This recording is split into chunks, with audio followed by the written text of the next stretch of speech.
Hi, I'm Sophie. I've just got another question for Randal and Lyndal, and I wanted to know, how will I know if my team will follow me into the trenches? Well, that's really good, but I think it's probably follow you out of the trenches, which is the braver thing to do. Storming the guns, that kind of idea. Yeah. The Gallipoli? Gallipoli kind of, yeah. Okay. The whistle blows and we all jump. Yeah. Yeah. So how are you going to get your people to follow you?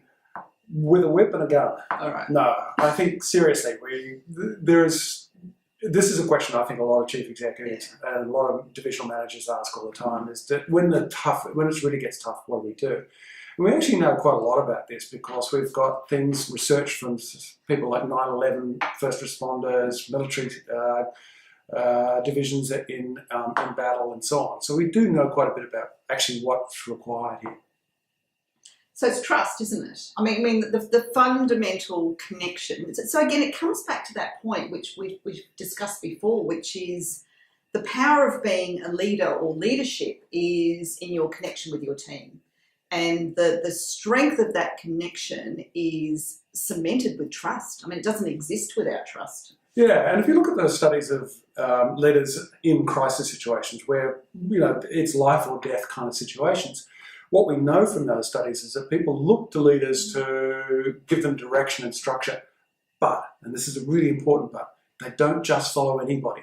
They follow people that they trust, and they get trust, leaders get trust by having a pre-existing relationship with those people.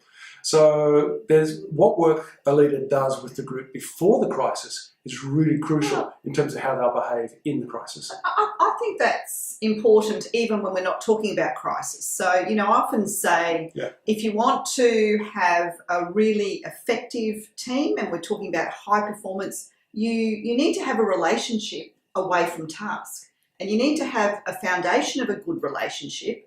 It's not that I have to be at your house having barbecues every weekend, but we've got a really good, strong connection. Yeah. And that connection is from doing things together. I'm going to give a bit of research back to you. I think absolutely, without a doubt, hands down, trust is the most important thing. But I think there's a little bit about liking. And there's a lot of research, and this has been around since the 70s, that familiarity leads to liking. Yep.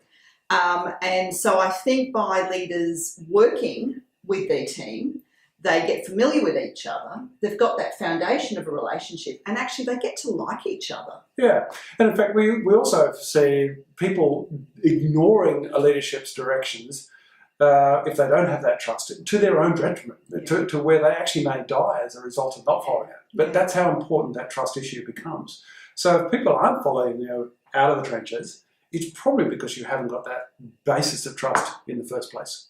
So is all you need trust, or is there anything else that you would say is important? Yes. Look, I think trust is the foundation. Trust is foundation. You need to have respect.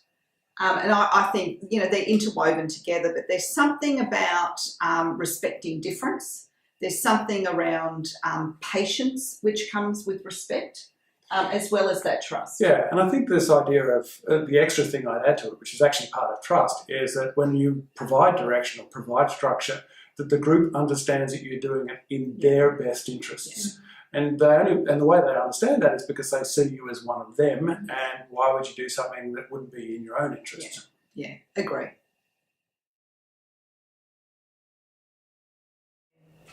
Thank you for watching. We'll leave some links below if you're interested, and feel free to leave any comments or send in any questions that you may have for future.